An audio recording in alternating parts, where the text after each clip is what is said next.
Hi, my name is Tracy Kilgore. Welcome to our Neuro Neutral podcast. This is my co-host, Julie Olson. Every episode, we're going to dive deep into a different area of neurodivergence and visit what we call the neuro-neutral space. This is a space in which we can create, we can change all the belief systems that we took on as we grew up, and we can turn them into whatever we want. If you don't understand that concept, that's why you need to be on the podcast and watch it. Guys, this is for you. Stay tuned. So excited today to have our two special guests, Karie Warfield. Warfield. Okay, Warfield, Dude. like a warrior. Exactly. And Tasha Skousen. Yes. And we all, well, obviously you know Julie, we all just experienced a really incredible last couple of days together. So a lot of that probably will trickle into what we talk about. I like to give each of you a chance to introduce yourself, share a little bit about you, what you do, and your connection with neurodivergence. And how you guys know us. So that's like 5 questions you gotta remember, okay? Okay. Whew. Or 4. I don't know. first. I'll be counting. Of course. Okay, so I'm Karie Warfield, and apparently too far from my mic. And so I am business partners with Tasha Skousen, and we are the Oracle Comprehensive. We do business analytics for companies. We met Tracy and Julie at a huge event in Phoenix, Arizona, and because of that, That's really where we all met. yeah. And then decided to take a leap of faith and hop on a plane like a week later. Who does that? And come to Utah, where neither of us have ever been before, to For real? No, come but for real, have this. This was their first experience. Oh, yeah. I'm like, that's cool. They all went into the mountains. They got a Jeep. Like, you Yeah, we guys, did. like... We know how to live. So we we had came cider up in the and mountains, guys. We had cider in canyons. we did. That was fun. It was that fun. fun? Right by Toad Crossing. The toads. It was close. Fuzzy caterpillar. Yeah. I've not So anyway, experienced we- Toad Crossing, so... So we did. We came up here to have another incredible experience at an event that was hosted by Tracy and Julie, and it's been an awesome experience. So I feel like we have too many layers for me to be like, this is who I am right this minute. So I'm gonna pass this lovely mic over to Tasha. Well, thank you, ma'am. So I am Tasha Skousen. I am a serial entrepreneur.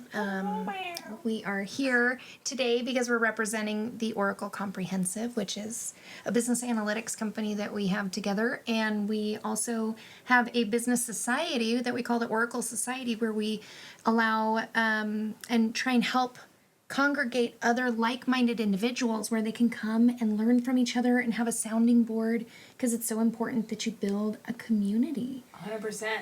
That's one thing that we learned this weekend. It's everything. Yeah. Yes, so we see the need in that in the marketplace, and so we added that in, and we're also doing a lyceum, an Oracle Lyceum, where we that? put together, it's like a university, if you will, where people can come and learn different things for business, and we're going to open it up in a lot of different ways. But anyways, any way that someone can learn something that will better them, we're going to have in our Lyceum.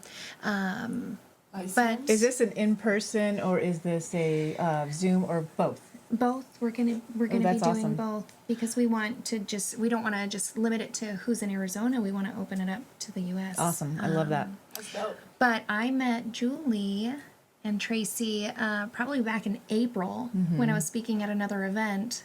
Mastermind. I feel like we've known each other for like over a year. Yeah, it feels like it, but it's Seriously. only been like 6 months. So but this is the cool thing. When you meet people and you feel like you've known each other for a long time, Yeah. that's called alignment. Yes. It really is. 6 months, I'm like I know. blown away from that. Well, and Julie was talking we were at another event together, and Julie was talking about this event that she was doing, and I just believe in you guys so much that we could not be here. We had to be here to see what you were doing and all the lives you were changing up here. And no regrets. It's beautiful. We're so happy to be here. We are grateful for both of you. Seriously, You bring a lot to the table. you do. You're a dynamic duo with polar opposite perspectives, but then at your core, you're the same. I'm always laughing with you ladies. We are always laughing. We try to be serious and like do like a meditation twice. Epic failure. I guess we could say 3 and then we ended up stretching. It depends on what you would count as a failure, right? I feel grounded. I feel great. I was think connected to myself. we're I was good. ready to go. It was our true authentic self. All of us was like, we don't like this. We were, hey, but like, what I appreciated was like, you guys are willing to just try it out because we were just willing to try it out too. Like, we're like, Yeah. that's fun. Yeah, I love for it. sure. So, first question, always around ADHD. What is your experience there? And I know for you, you've got layers. And I know for you, you've got other different kinds of layers. So, let's start with you. Okay.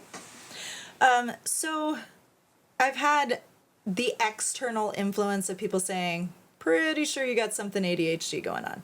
I'm like, wrong letters. It's just OCD.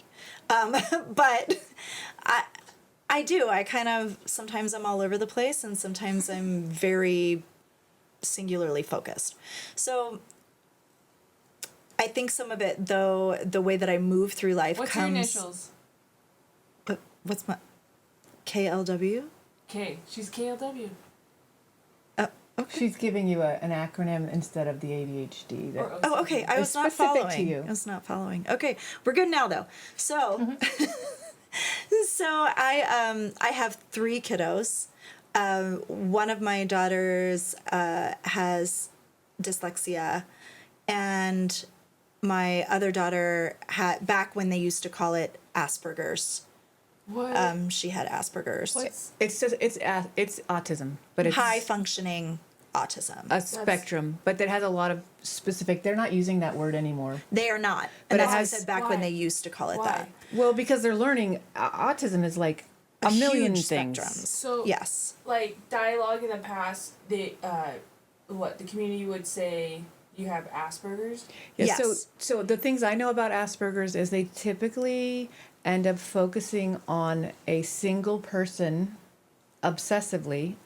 I actually had a young child who did that about me and no longer wanted her mother, wanted me, because there was some sort of connection there. Anyway, that's the biggest part I know about Asperger's specifically. So my daughter did not have that. My daughter was diagnosed with Asperger's because of some tics and traits At what that age? very young,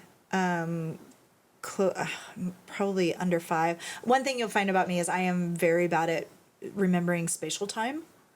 So I can't like always pinpoint exactly what year or what age, but very, very young in development. And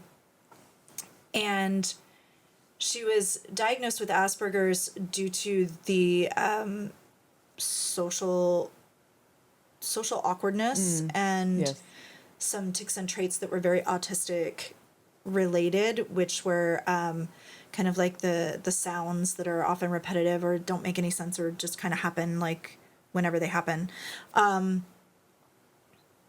So there were a lot of different things. And we saw those traits get significantly more obvious, I guess, over the years.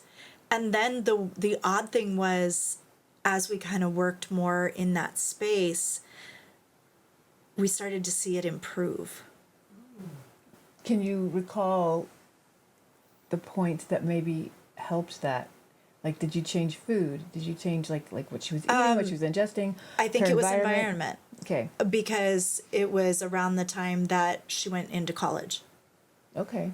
So I'm totally dating myself right now, but my kids are obviously very older. So, yeah. So, and then my youngest kiddo is 12 and was diagnosed with dyslexia, dysgraphia, and dyscalculia. And so they've kind of run the spectrum, I guess. I think that there are some people that have kiddos that are severely autistic. I have not had that experience. I don't pretend to know what they go through or what that looks like. But I'm very aware of people and relationships that sit on the spectrum. And I've learned over the years how to cope and relate in that space, especially in the knowledge and learning arenas. So I tailor how I relate to people based on my life experiences in that neuro difference, I guess. Because I don't feel like they're disabilities. To me, anything that sits on the spectrum, it's just different abled, not disabled. Yes, it's like I love someone said it's comparing an HP to a Mac. It's a different processing system. It's that simple. Yeah, absolutely. Like, are you a Mac user or an HP user? HP. Okay, so when you get to a Mac, do you go, like my husband is HP, I'm Mac. And he's like, and it literally fits, because if he's got ADHD, which he says he does, this is new, because after learning all this stuff from me, he's like, oh my God, I think I do have it. It's just totally the opposite kind. Yeah. So his processing system is completely different than mine. He's much like you, and then I'm you. So it's like, this is the dynamic of my husband and I. Yeah.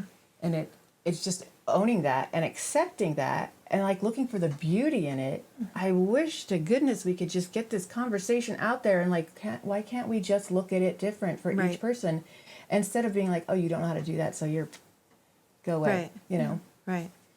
And to be honest, I'm sure this could cause a huge uproar in the community anyway. Good, because I want that.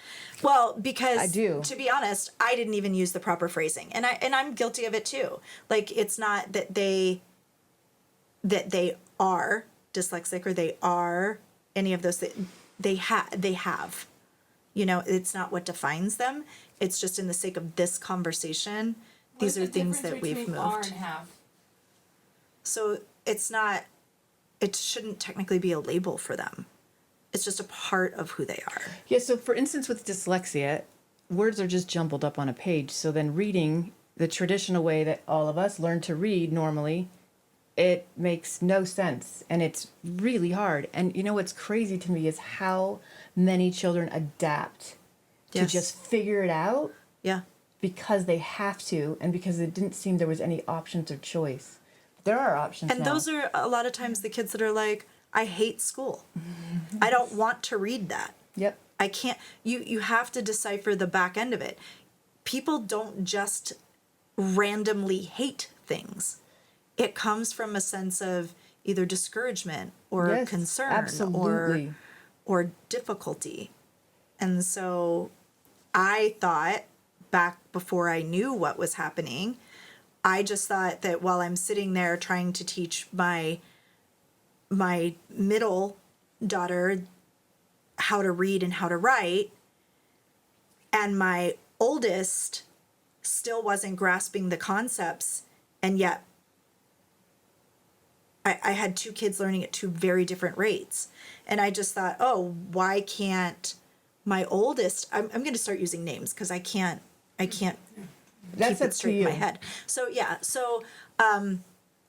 I'm sitting there trying to teach my daughter Chase how to read and how to write and how to whatever, and she's getting it, you know, and she's like doing all these pages and way before like even kindergarten. And then I've got Kayla, and they have a 2-year difference, and Kayla's like, I'm struggling. I don't even know those things. I can't answer what you're asking. And I could see it, but I didn't understand it at the time. And unfortunately, Was she able to articulate that to you? well, often it was the that's frustration that she could articulate. It wasn't the knowledge of what she didn't know, obviously. It's just the frustration. I don't get it. I'm never going to be as smart as her. Okay. I'm never going to, and that wasn't the case. And unfortunately, because people weren't talking about dyslexia back then, Kayla went undiagnosed for a very long time. I think Until like most almost people college. do. Yeah. And by that point, she had just built so many coping skills that in college she was able to get through, but she struggled. Mm-hmm. And at that point, it's so hard to go back and try to fix those things, right? It can be discouraging. very discouraging. And that's what we're dealing with right now with my youngest, that is Abram, right? Like, he was on an IEP and has recently moved to an ADA, but it's because of dyslexia, dyscalculia, and dysgraphia. And now we're starting to see as he gets... What are those? I was going to say, Yeah, will you explain absolutely. those? Because I always like to make sure listeners are following. Absolutely. Absolutely. So dyslexia is the jumbling of letters, like we were talking about. But also the You said ADA? IEP something? I actually know what an Okay, let's go IEP back is. then. Okay, so an IEP is a performance IEP. plan that you get through the schools in order to help you to learn. It's called Individualized Education Plan. Yes, So, is that in college or is that Both. in... it's both. It's all It school. can follow you So your I entire can- life So I can... but like I can go... If you have a diagnosis. if you have a diagnosis. I do. And Yeah. usually it has to start pretty early because otherwise they have a tendency after a bit to flip you to an ADA. Okay. So an ADA is the American Disability Associations Act. So Okay. that's in a separate category, and it doesn't always need the same types of assistance. We're just learning about. I'm not going to lie. I don't know everything about it. So does I'm it mean like just now learning. IEP is the identification of what? Like what is that? It's Individualized Education Plan, so it's catered directly to the Is it child. like an organization? I guess that's what I'm trying to. No, is it like- No, it's a way no, of- it's a way of learning. Yes. Oh, okay. So they get more attention with an actual human being. Right. That's or cool. or they are in a separate room depending on how they learn. Yeah. So it's just there's different variations of IEPs. Okay. So IEPs. it's Cool. it's a plan. That And then is- eventually they transition or can transition off of an IEP to an ADA. I don't know everything about that because I'm just now learning about it. That never happened for my older kids. It's happening now in Abram's world, and he's 12. And this was the first year that we're transitioning. And so there are some struggles this year. You know, 7th grade is rough anyway, but you add to that having all of these different neurodivergent factors, and you know he's sitting there trying to juggle normal middle school kid stuff, right? And the fact that he can't learn like every other kid in his class. Not that he can't, he Yeah. doesn't. Yeah. Only because what is being provided is not helping him. Yes. That's it. Well, he has had help. He's had a lot of help, and we've seen huge progress because we do have him in a school that is very attentive to what his needs are. And so that's been awesome. But not everybody gets that same experience. For sure. Not everybody even has, to be honest, parents that are willing to recognize that there is such thing as different abled. You know, there's a lot of stuff it down in our culture still. I existed in that world. Same. Yeah, so it's hard, but we've seen huge progress, and he's transitioning through that, and there's just going to be a learning curve with everything from here on out. So you just have to recognize it and be willing to pivot, as we like to say. Yeah, and you actually have to search in different places because it even just like the regular medical community. There's some great things about it, but I didn't find any help there, none for myself except for a medication recommend. That was really it because they don't provide at this point in time, and I'm hoping that changes because I was telling you earlier. I study stuff in the UK, and they have so many different ways of testing an individual to see, like, if they've shed their primal instincts, which is a whole wealth of information that's very, very, very helpful. And if they help a child learn to shed those instincts, then brain connections actually happen. Without that, they don't happen. And all the studying I've done is like ADHDers are traditionally, and hopefully this is going to evolve and maybe not stay in this 3 years short of maturity. So like say you're in kindergarten, you're like a 2-year-old. You're in first grade, you're like a 3-year-old. And think about that. Like my mom shoved me in school at 4. So I was really 1. That's insane. Then I was walking at 8 months. That's insane. Like just different. But we weren't given that knowing, teachers didn't know that. Because once you start to realize that, you realize that child needs something different. Right. And if they don't get it and they keep getting told no or can't help you, what are you going to do? Eventually you go, okay, this is not for me, like school, Right. learning. And then there are people who are like Julie, who's insane at math and really can just grasp all of those things. And there are other kids like my daughter who excelled in school. But then there are people like myself who kind of just shut down because I couldn't figure out how to get the answers that were needed. I wanted to badly, but there wasn't that care and that assistance. And I'm hoping they just get better and better at that.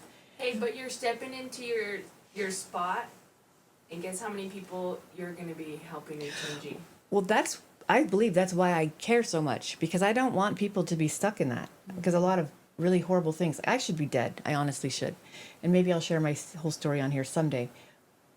But I was able to move out of it. I don't even know why. I think I had angels around me or something, because I gravitated towards all the wrong things. Things that you shouldn't do. And I don't want to say the words because then I'm going to have to like label this a certain way. So I'm not going to, because I really want all this content to be put out, because these two women are really amazing, and the way that they deal with their experiences with ADHD are super beneficial to all of our listeners. 100%. And I really want them to hear how you deal with these things, what your perspectives are. Because they've all heard us. We want to highlight you ladies. Because obviously, for me, I'm looking at it as like, I see you guys as amazing women who are helping your children. And that is so, like, I didn't have that. And so going on that road alone and then going into adulthood and then getting diagnosed later and thinking it's affecting my career and my work, and you go so far with the mechanisms that you've created for yourself, and then it's hard, and then you put labels on yourself, like, gosh, that's a whole journey. So I just find it so cool. And that's what I'm like, how old are they? Like, you kept helping them and figuring it out. Like, I find that so beautiful. Well, and they get to a point too where they start to help themselves. And that's the groundwork that I wanted to lay. It wasn't a matter of this will define you for the rest of your life. It's what are the skills that we can put into place so that it doesn't have to define you for the rest of your life. Do you see where that started? That was you. Because they don't know what to do a lot of times. There are some kids who will rise above just because they don't have a choice and it just happens. But a lot of times they end up in juvenile detention centers. One of my friends is a juvenile detention center officer, and almost all of them are ADHD. Yeah. And so that just speaks volumes to me. Like, this dialogue has got to change. Yeah, we have it got does. to help our youth so that they don't end up there. Right. Yeah. So, Tasha, what are your experiences then through ADHD? Oh, so I only recently really started understanding and learning about ADHD. I found myself back on the dating world, and I met this incredible man, and on our first date, he threw up all over me, metaphorically, about his ADHD. And he's like, this is who I am, this is what I do, and I'm going to put it all on the table for you. And some of them were things that he thought were these negatives. Mm-hmm. And he portrayed it as a negative. Probably because in most of his prior relationships, they were always viewed as a negative. Yes. And so when I decided, I really like this guy, and I'm going to keep pursuing him, I actually started reading about ADHD. Because if I'm going to love someone, I need to love them for them and make sure I can accept all these things that he said he does and doesn't do. And I'm not going to maybe remember your birthday, and we're going to be talking, and I might completely change the subject and start talking about something else. But I won't mean to. And so I started educating myself and learning how to love him exactly as he is. And these things that he once described as these negatives, I find are some of my favorite things about him. It's true. I love that. And it's interesting because as I learned more and more about ADHD, I was like, holy crap, I have ADHD. Luckily, we seem to have a different type.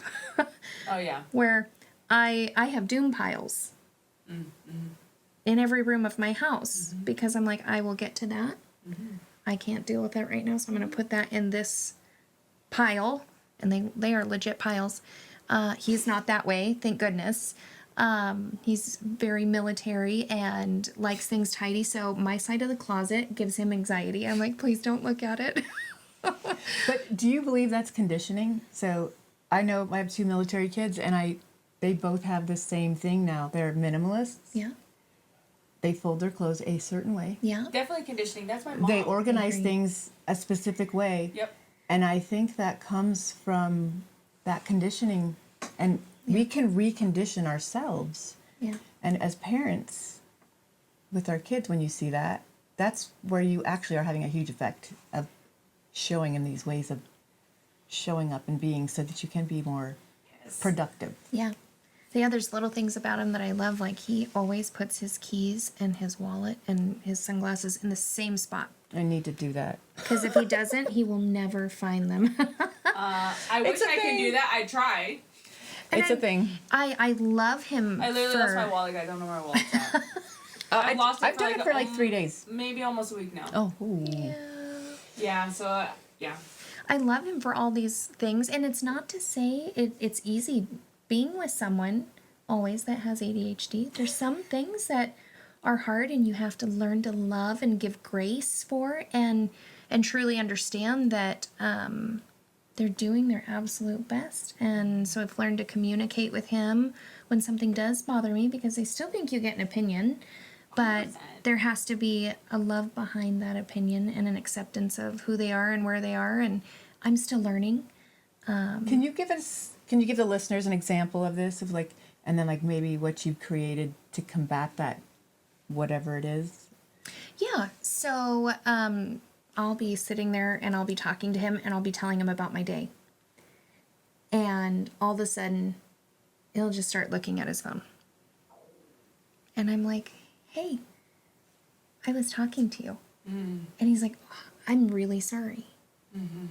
Now, before I learned how to communicate how that made me feel, I would just be like, okay, I guess we're done talking about this. And that did create some, like, not resentment, but just Irritation, maybe? in the moment, for sure. What's funny is my husband does that. Yeah. And I would feel the same way. Yeah. And I'd just be like, okay, whatever. And I would just stop talking, and he wouldn't notice that I stopped talking. I totally get that too.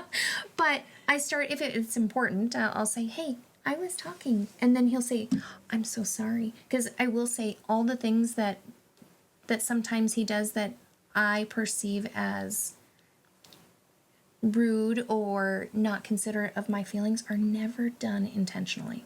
Ever. So That's great that you absolutely understand that, because that can be really hard for a partner. yeah.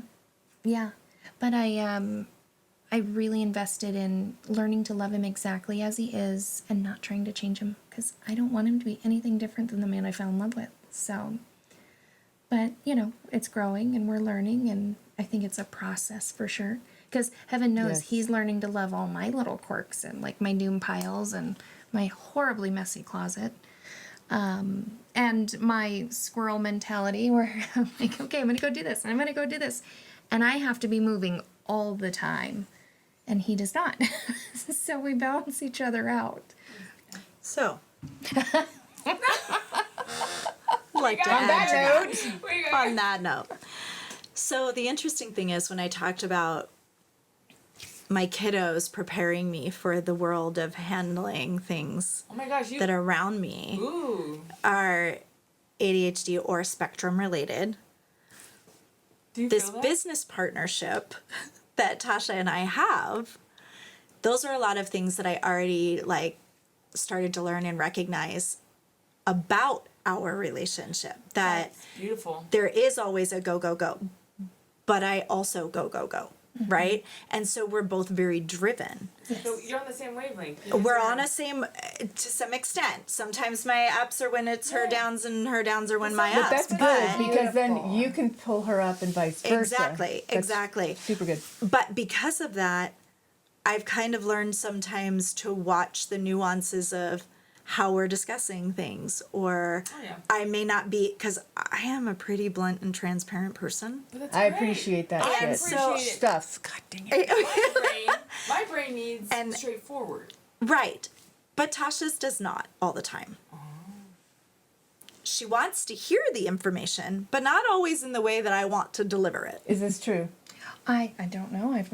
We've never had this discussion before. Yeah. So learning. I adjust the way that I say things sometimes, because I know how it can be received. So do you And see that on her face? How do you arrive It's in her body language? it's in her body language and her demeanor. Like, things that would not, like, Tracy, I could tell you something and you'd be like, oh, you're being real with me. Like, she wants me to be real with her. She wants the honesty and the transparency, but I'm going to do it in a different way with Tasha. I'm going to give her the information, but I'm going to make sure she's in the right space for it, to receive it. I'm going to make sure she's ready to receive it. Which, that's kind and then of I'm you. going to give it in a different way. Because you care for her. So I I challenge do. you though to inquire when you do deliver. How did you receive that? Well, she tells me. Oh, that's We're amazing. we're very communicative. She'll say, that's wonderful. "Hey, I was a little bit concerned," and you've come to me and said, "I'm a little concerned about the way you said this. Did you mean it I like love this, that. or did you mean it like this, or did I just miss the boat?" And then it gives me the opportunity to come back and say, "Well, what I was really trying to say was this," but I wait for her to open that dialogue, and that's just how we communicate, and I think it's beautiful for us, but I also know that it's very similar to how I communicate in my outside world. So That's great. I wanted to ask you a question about that. So do you think that your kids actually prepared you for this relationship? Without that, might it not have been a connection because you had an opinion other than, with all of that learning from your children? Because I think my children are they're probably one of my greatest teachers, all 5 of them. Sure. And Sure. so they've taught me a lot of things and how I can show up for other people because they're all so freaking different. Sure. And so do you think without your kids, would this have happened? Would this bond and connection have been created? I do, actually. Okay. So I think my kids are part of my tribe. They're part of my asset library that we were talking about, right? They're part of my asset library. Boat. And so boat. And so bringing them into everything in that way is part of my learning, right? But I also learn a lot through relationships, and I've learned a lot through therapy, and I've learned a lot through, but the relationship with Tasha started because of a knowledge base. I seek knowledge. I seek like-minded, supportive people to build my tribe. And that's where I first found Tasha. There was nothing in that said, "Hey, I'm neurodivergent." Like, that wasn't where we started. That was something that you learn as you become business partners. It's how do you relate? What happens when the mud gets sticky? I was going to say a totally different thing that it would have gotten bleeped. And so when it gets real Right. in business, those are the people that you need to know how to connect with and how to 100%. talk to. Yeah. And you don't learn that on day one. No. It's the same with relationships, right? Absolutely. It's going to take some time, but you have to decide, are you in it? Are you in it? Are you going to sit in the trenches with that person, and are you going to make that work? That's what I was telling you yesterday, Tracy, is literally I was praying for you like 4 years ago. And I remember saying, I want to do business with someone. I can't do it alone. I need someone. That's how I think I know myself. I think that's amazing. And I'm grateful that you prayed for me because I love our partnership. It's it's been. I feel like you two are Similar. It's just so much But like that's what us. I'm saying. Like it makes Super me cool. it makes me think of that because for me, I can go my full throttle, but I need to make sure I have someone with me. Either for barriers, either for backing off on each other, and also growth and looking. Like I want us to keep. That's what you guys are. I see that. Yeah, we've really learned ADHD doesn't have to be a negative. Right. It's a perspective shift, and It it is. It's beautiful. It is a beautiful thing because let me tell you, because I am so willing to have my hands in so many things, our business is going to be that much bigger. Yes. And we complement each other. So whereas she is very particular, she likes things done properly and with structure. She tells me an idea, and then I go get it done, and then she, pretties it up. Yeah. That's And awesome. It's a great business works. sandwich. It is. It works really We well. also like food. Oh, Just saying. yummy food. Chocolate? Anyone? I don't like chocolate. No. What? Oh my gosh, I was just talking No. about this. How can someone not like chocolate? Okay, I need to chocolate. understand I that. don't know. Is it the taste buds? I don't like sweet stuff. Now, if you put some salsa You're in front of me, savory. oh well, You're then my I'm- savory. Oh yeah, I don't know a lot of people who are savory. yeah. But you have a big sweet tooth. I don't know. It's been changing over the years. Has it? I would prefer I have to have the balance. So so I'm one of you're those salty people or that sweet? I will then literally maybe come go back back to salty. from the pantry with 2 snacks. It's, Yeah. one will be salty, one will be sweet, and I'll be like, I have to have them both. And maybe some water to kind of balance it out. Yeah. Not me. I'm good with it burning my tongue. I can't. I I can't. like it spicy. Like sweat on your nose. Yeah, oh Yep, yeah. Me Oh too. no. That's Then new. I need to give you some No. chili. I would love that. Seriously. Yeah. Seriously. I'm like, I'll eat pepper cheese I don't- like people would yeah. eat cookies. I love that. She's from New Mexico, and this is totally random, but pizza there is served with green chilies on it. Doesn't that sound Yeah. really yummy? It's so good. It's my favorite pizza, and the only way I can get it, unless I make it, is in New Mexico. Okay. Yeah. Yeah. So totally random Random. thing there. Anyway, so what would you say? And this goes to both of you. Are your biggest wins in as far as discovering things that work for your kids, for yourself in this realm? Like there are certain things that I feel like have really helped me. Like I use mantras to shift out of cyclical thinking and being in paralysis mode because. And the my first one was the pigs with wings. I talk about it all the time. My mom would say this saying, if wishes were horses and pigs could fly. And I was like, what the fuck does that mean? What does that mean? It doesn't make any sense. And I was like, oh, maybe that's the point. Then I just started using it when I daydream. I think dreaming is good, but daydreaming for 4 hours sitting on the couch is I not can. good. I can. Well, no, yes, and that's why I pull a mantra because then it pulls this whole concept into a moment. I'm like doing it, pivot, move. Pivot. Yeah. Pivot. And like for me, I'll that's let- an example of something that really a Yeah. tool that's helped me. I'll let you start, Tasha. What's one of your wins? And Wins in general with experiencing that I, in fact, have ADHD and have a partner that has ADHD. And you might a little bit in certain everyone areas. tells me that. In I've certain never been areas. diagnosed, but I definitely thought it I too. feel like you Yeah. are. But Yeah. I'm not a But doctor, so It's Me opposite. neither. Like it is a balance. I just said out there, I was like, we're like yin and yang.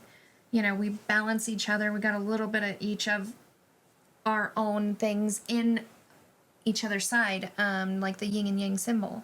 But I think one of the wins is learning to love myself, my true self, like figuring out, like, I always thought this was a negative, and while it might be something I have to learn to overcome, it's part of me and it makes me extraordinary.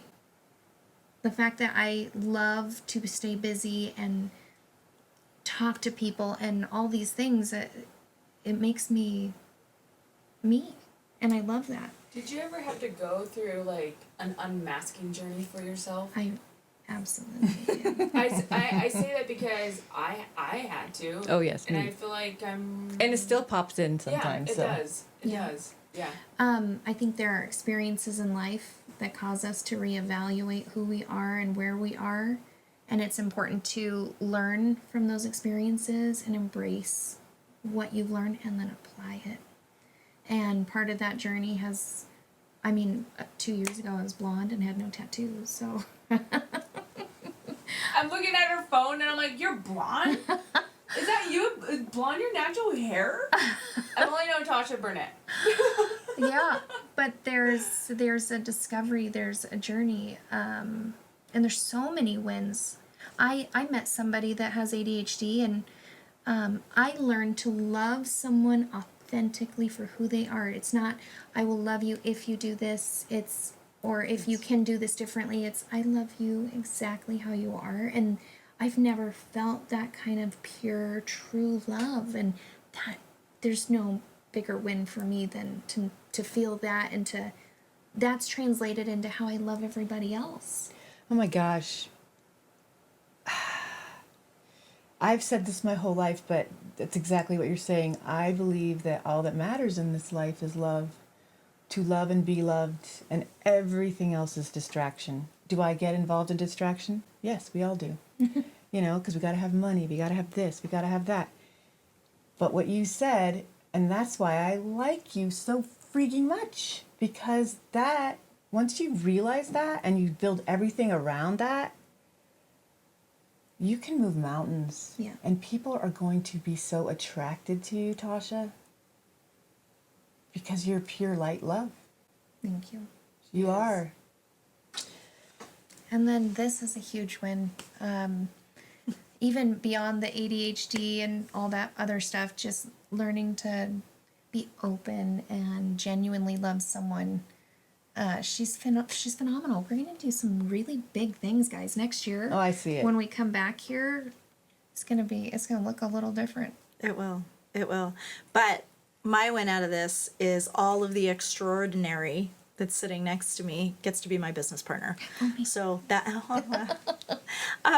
so I think that our life experiences culminate for reasons. And so I can tell you that raising my kids the way that I have, I didn't always make the best choices. So I know, like when you were saying, oh, it's great that you step up and you advocate for your kids. I've always advocated for diversity with my kids, and that's something that they came back later. My kids now are 29, 27, and 12, just to put some perspective on it. So when my older daughters came back and they were like, look, like, we recognize as adults, like, you were there for us, and you were How validating that is. right, and you were always supporting diversity in us and our friends, and you let us be who we needed to be. But we also had to have the real side of that conversation, which was there were times as a mom you kind of sucked. Oh, hey, I'm guilty. And How does I that fail? it's Like, how it's do you, honest. Like, Well, how I do you do think- go through that? Because when you get to Like, the point I that got you and I are kids. at, it's criticism, but what it is them telling you, please own this. Yes, Please, absolutely. let's have this And I had to conversation do and that. make a clearing. I had and to make my apologies. Yes. Yes, for exactly what you didn't know you did. Exactly. Because being a mom, being a dad too, there's no Yes. freaking rule book. You just kind of like learn as Being you go. a parent. And Yes. just because you did it once doesn't mean you know how to do it now the second time. Right. Because that kid's totally different. Yeah. Absolutely. Absolutely. And so those life lessons that have come along and that have taught me how to relate to people. Yes, there are some things that I do very, very me. But as it tends to work through relationships, I can recognize those things in other people, and I can embrace that everyone is who they are. And it's my choice. I can let them into my circle and accept them for who they are, or I can choose to not have them in my circle, but I will never accept a part of someone. It's either Oh, I or can nothing. accept who you are, or you are not meant for my tribe. And what do we call that, Julie? Starts with a D. It is a way to discern, but this is what I commented.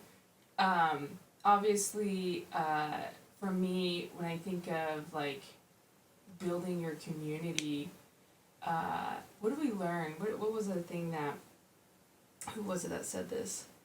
But I get what you're saying, Karie, is like you're finding who you can give yourself to, and they can probably, this is what I'm interpreting, is that they can then receive to you, they can pour back into you, or it's like, if you're not going to do that for me, then I don't have time. It's about the authenticity. It's authenticity. It's not what can you do for me, because I don't operate in that space at all. That's not. If that's you can not. show up authentically. Yes. Remember we Then talk I'll about respect acceptance?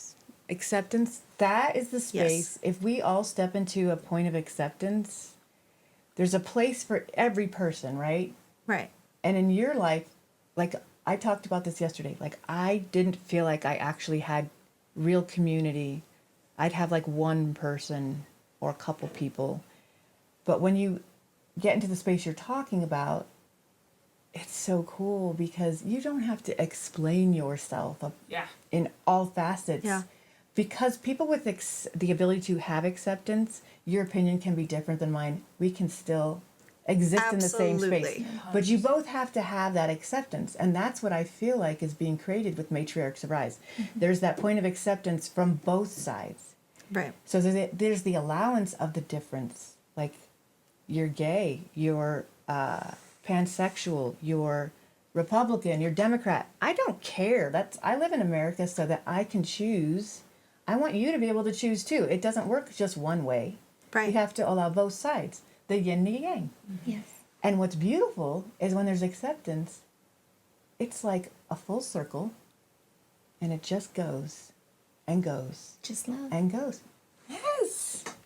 Love. I love it. I think all this is about perspective too. Very much so after I started dating Jeremy, a thought came back of a paper that I read, and it was supposed to be this mundane paper, busy work. We're supposed to just annotate it. And it turned out to be one of the most inspiring things I learned in college. But this paper was, this guy would go out every morning and he'd look over in his neighbor's yard and he would see dandelions.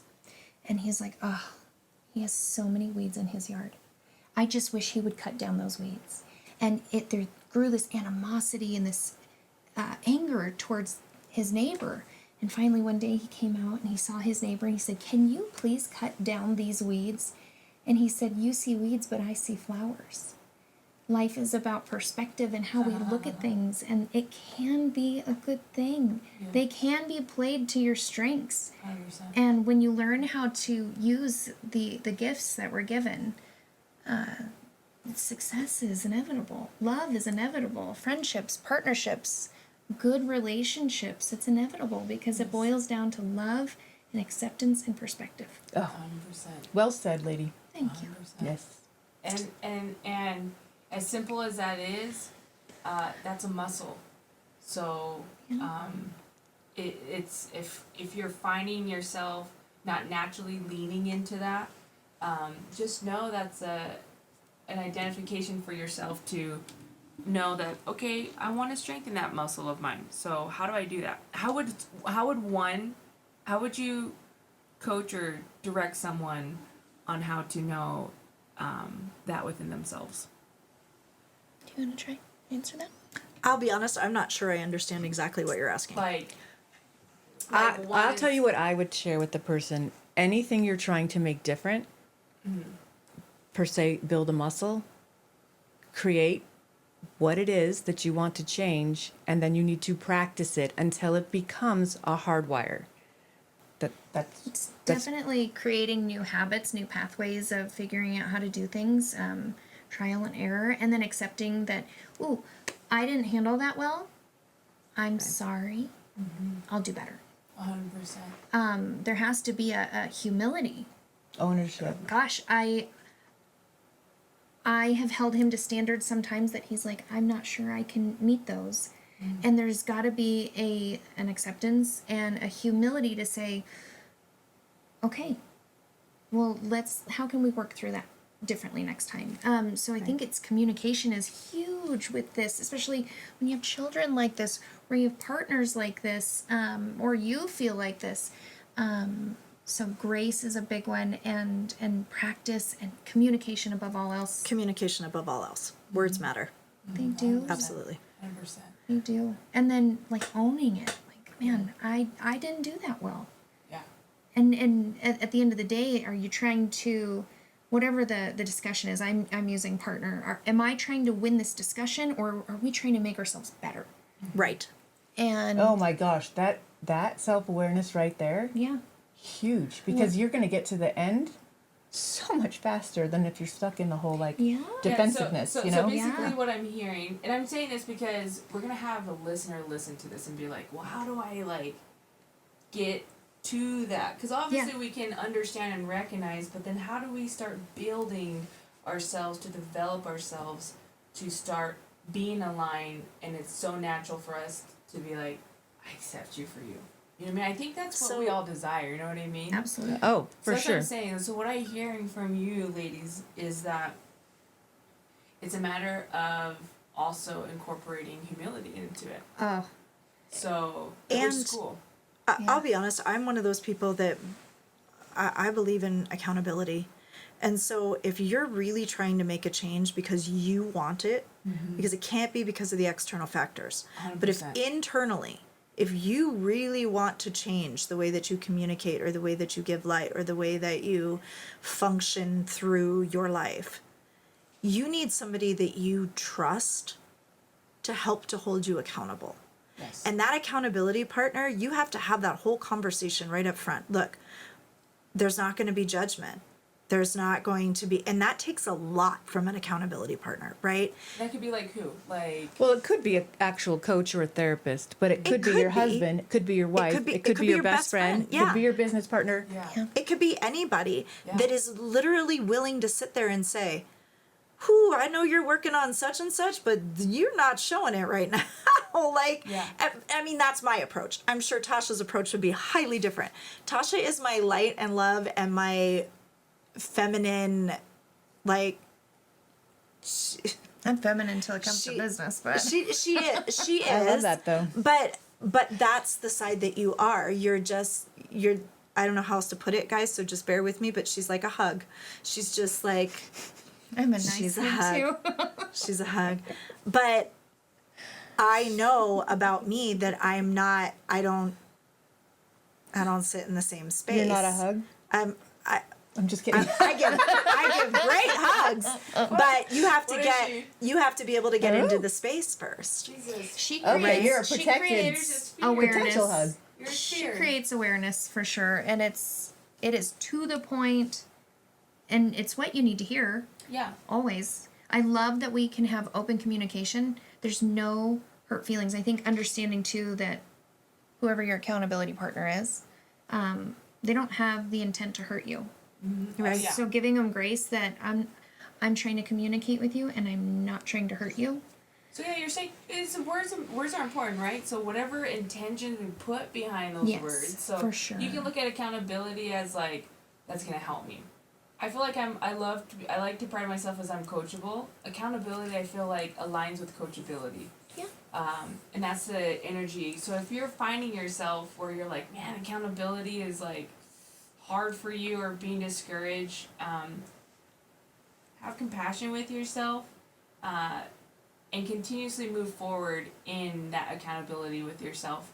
Yeah. Especially as someone with neurodivergent, because I'm sure we probably have had in our dialogue, you're not on time, you didn't complete this project, you're doing the flavor of the week, and the list goes on.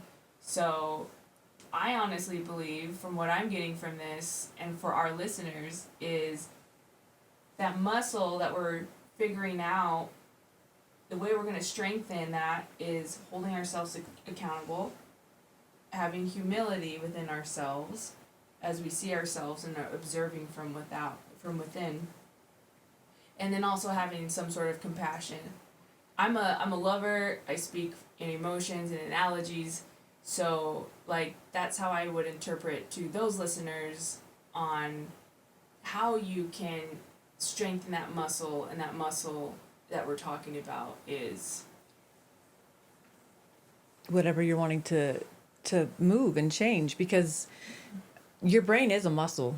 You don't realize that. So working with it takes intention when you're wanting to shift and change it. Yeah. And it takes a lot of work sometimes. It does. Intention. I think that's important to Yeah. focus on as well. Like, what is my intention out of this situation? Yeah.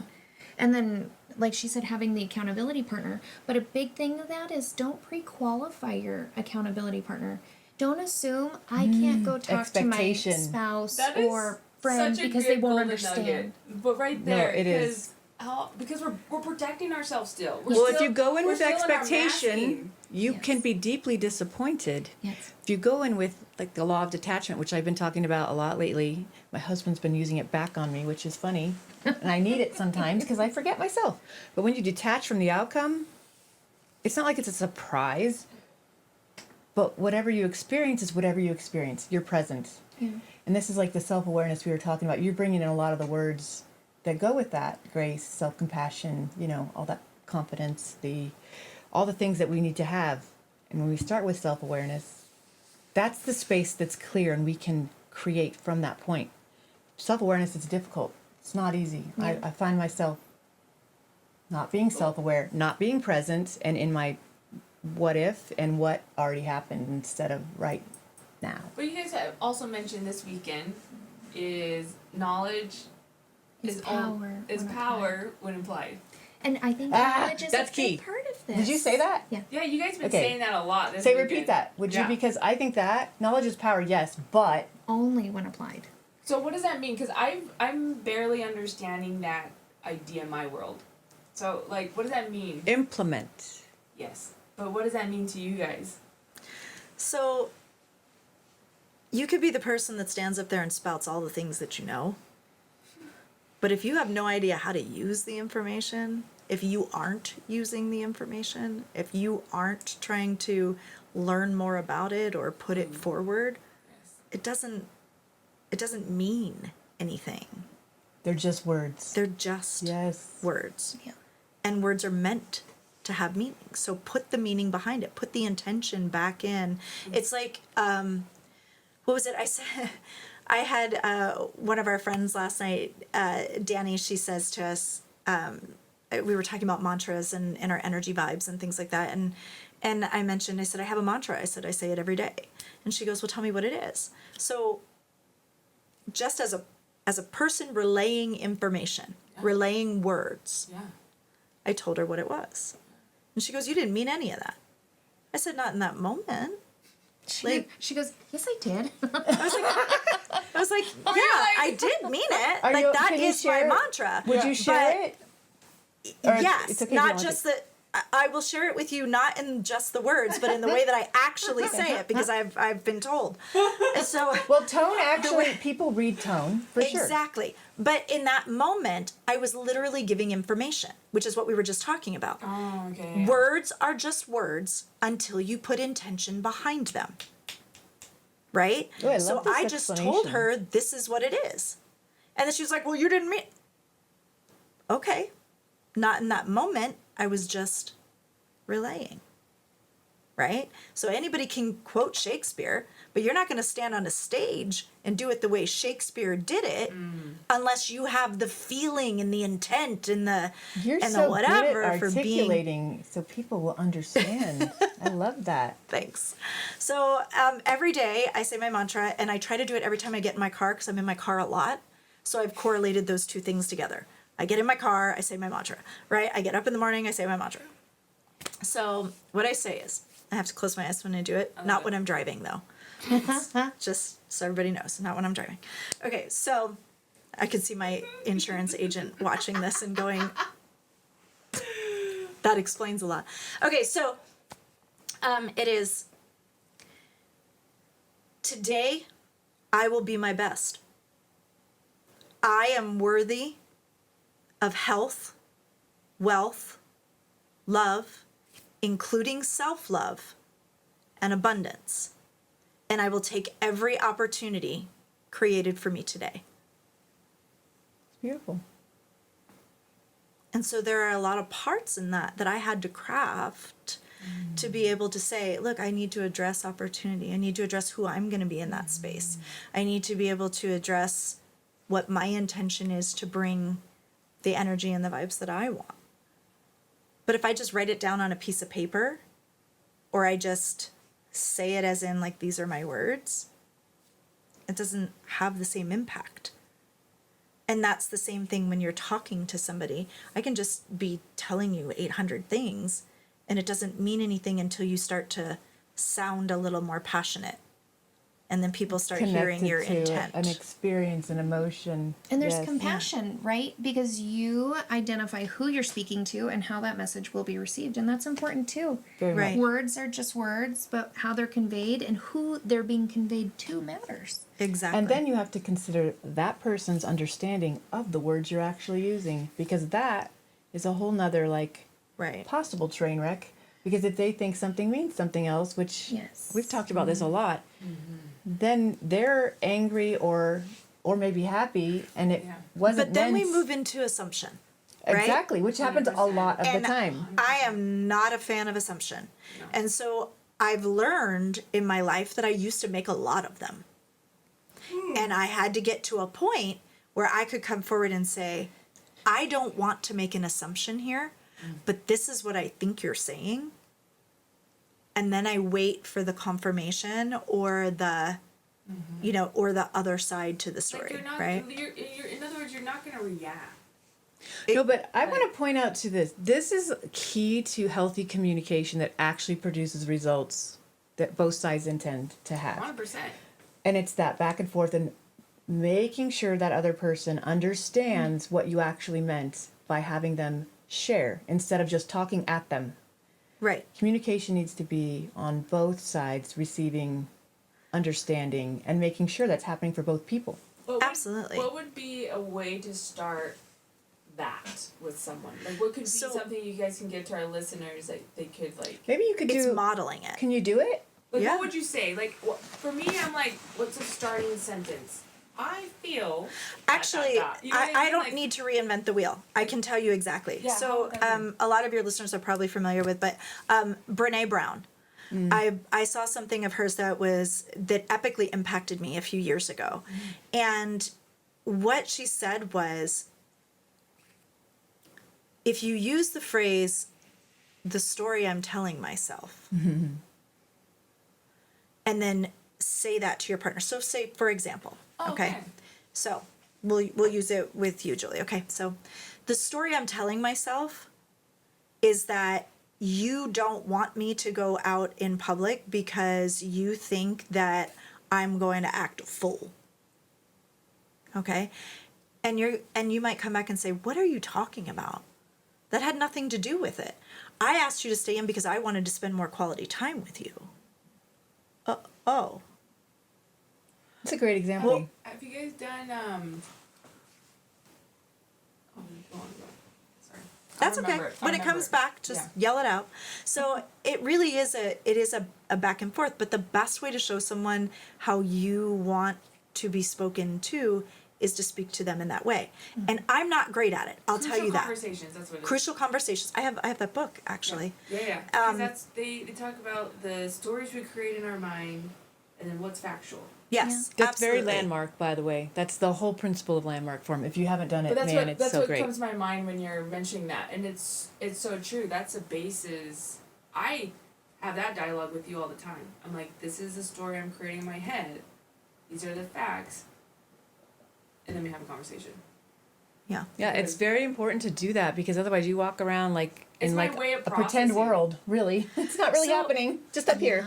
Like I said, like we've noticed, like I articulate things a lot. But what I can also tell you is, I know my fallacy. I know my detriment in conversations, and that's that I tend to get passionate about things, and the more passionate I get about them, the more intense I get.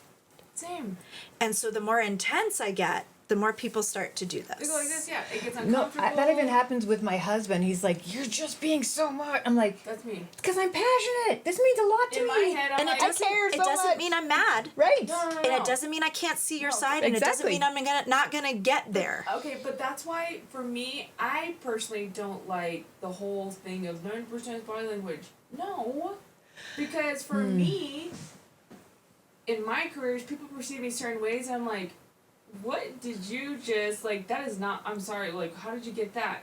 And that's why I have to ask questions like, how did you, because I'm trying to understand how they got that from me, and it's because of certain body language, and I'm like, jeez, what? I've experienced the same. Have you And that's experienced hard that? for me. Body because- language? Like they misread your body language because it's And then traditionally they- meant Exactly. this. Like if Yes. if I stand like this and I look away, that means traditionally someone says like, oh, I'm not paying attention to. Like that's an example, right? Yes. Yeah. But like Or I being agree- passionate, I like agree- she just that's what I'm said. saying. Like so now that's something simple, but now let's take it to something even more that could be, like you said, detrimental.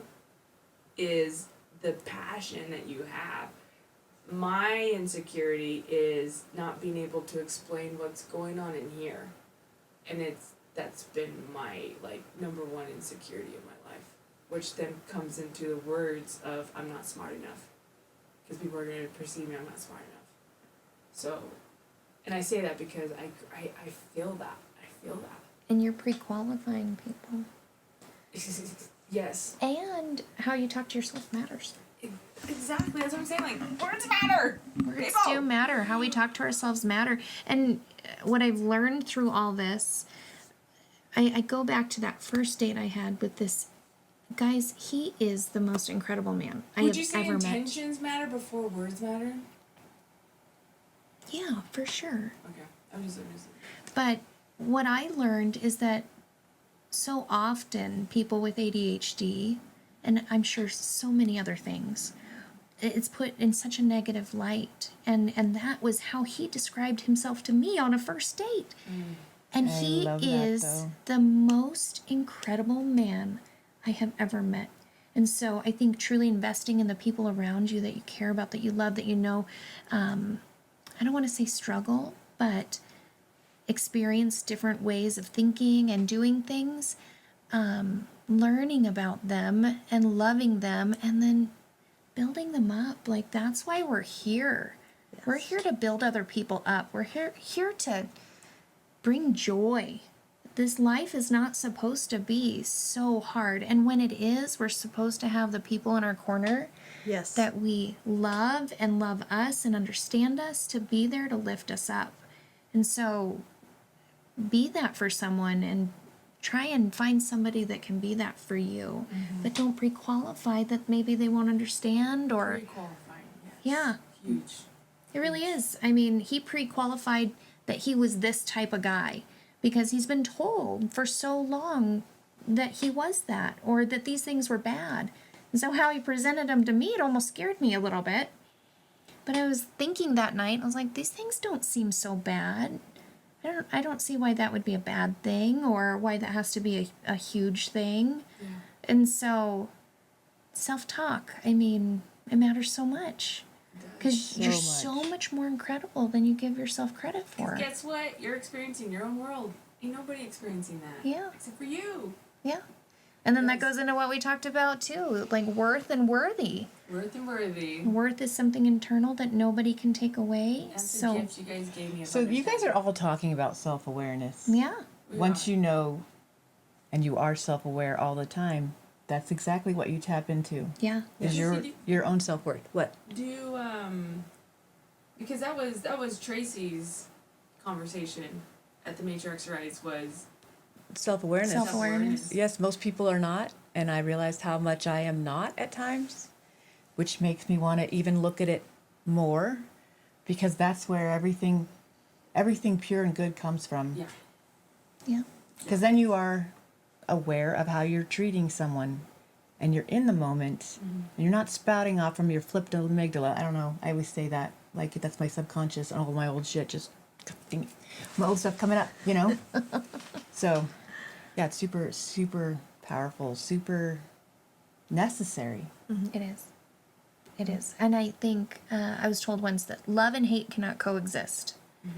So you either have to love yourself completely or hate yourself. And there's no point in hating yourself because you are a gift and you have the opportunity to be a gift for other people. So you got to just love yourself Yes. and love everybody else.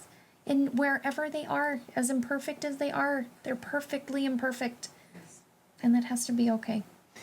I'm feeling like I need to share with listeners. So often and I know you have felt this way, and maybe you too have, but looking for a place where you can actually show up and start working on these things, find a community and a tribe, for lack of a better word, of people like you, not exactly like you, but like what we are starting to create here, this Matriarchs Arise, because then there is this safe space where there's so many people you can tap into. Yeah. Like this discussion for me is awesome.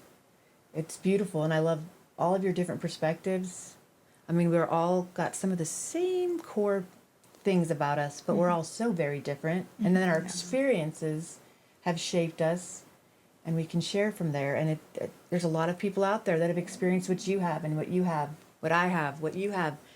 And it's so important to keep talking about this stuff. So I am so grateful that you ladies decided to, they're getting ready to jump on a plane like any Seriously. second now. So We are. so much gratitude for you being here, and I loved getting to know you. Yes. Thanks for having us on. Yes. Thank you. So if there's one more thing each of you would like to share, whatever it is around your experiences in this neurodivergent world, something that you think might be super helpful to an individual, or just whatever, speak from your heart, just whatever comes up. Are you all looking at me like Yes, that's a ma'am. you go? So I think what I want to put forth from that is I've always operated on in business on a premise from Aces in Their Places, and we talked about that at the event this weekend. I loved that. And so not everyone is currently operating in the space that they should be in. And sometimes it's a lack of awareness, and sometimes it's because they've been pigeonholed there, and sometimes it's because other people told them that that's where they need to be in their life. Mm-hmm. But what I encourage is for you to recognize what your strengths are and what your weaknesses are, and the things that you need to work on, and then the things that you want to be, the things that you feel at your inner core, or the things that you're working toward. Find that tribe of people and that like-minded community and build yourself within it. Because the more people that you have putting that energy into your space, the more opportunity you have from your inside to literally change your biological structure of who you are. And so if you do that in your personal space and in your business space, what I'm finding is my personal and my business space are starting to massively overlap.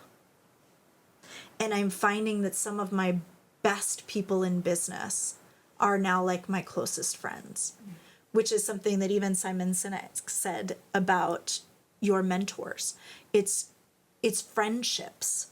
It's friendships that grow over time, and that becomes your community and the people that you want to work with and share your life with and be in a space with. And so that's what ultimately we're hoping to build over in the Oracle Society. No, That that's is no hope. definitely It's what we are happening. building. You guys Definitely. have built it. Yeah, And You've got you the guys foundation. Are. Yeah. you do. I love what you said about maybe you're not in the right spot. Like, have you heard the analogy of the water bottle? Which one? So, if you go to a dollar store, how much is a water bottle? Okay. Yeah. $1. If you go to a gas station, how much is a water bottle? $3, $4, $5. If you go to an airport, Oh Jesus. how Ridiculous. much is a water Unaffordable. bottle? I know. We're like going to be parched by the time we get home. But the thing is, the same water bottle, it has different value in different places. Yeah. And so where you put yourself is very important. I love that. I would say my biggest thing that I can say is don't take everything so serious. I noticed, having been through a divorce, at the hardest points in life is when I was not laughing. And so bring humor into the learning. Bring humor into business. Bring humor into the mistakes. Don't take everything so serious. Give yourself some grace and give other people some grace, because we all need it. 100%. I agree. 100%. Julie? We appreciate you ladies being here. Seriously. You guys have brought in so many of your gifts and your talents and who you are and your spirits, not only with us, but with others as well. Seriously. So, I was like, Carrie's like Mary Poppins. That's all like I think of Carrie. And then like, if I were to put Tasha on anything, Tasha, I just know her by her smile. So, obviously these are how Julie is trying to describe these amazing women. I describe you as mother love. Thank you. Yeah. It takes a lot of pain sometimes to get to that place of love. Yes. Yeah. Yeah. And you've had your fair share. Can't tell you how many times people think it's a weakness, but it's not. It's a strength. Oh, 100%. And those are things I've taken away from you ladies.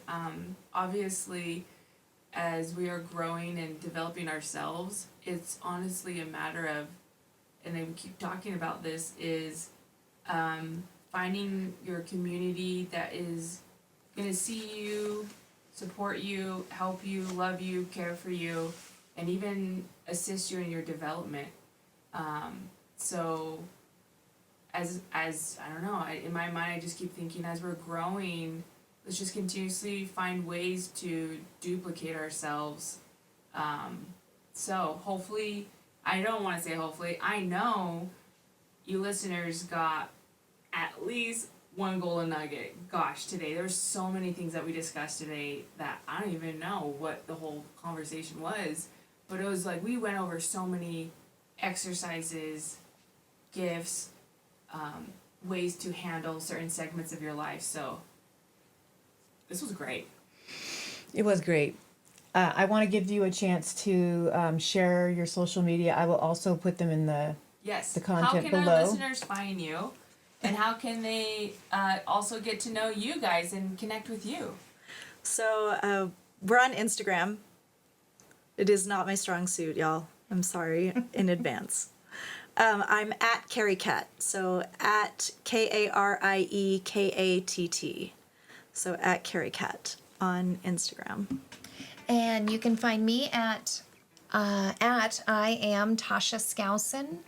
That's on Instagram, Tasha Skousen on Facebook. And you can always look us up on our website, www.attheoc.com. And like I said, I will put all their information below. If you have questions, comments, you want to learn anything more about this podcast, Please ask. drop them below. And we'll And remember, deliver. like, subscribe, and share.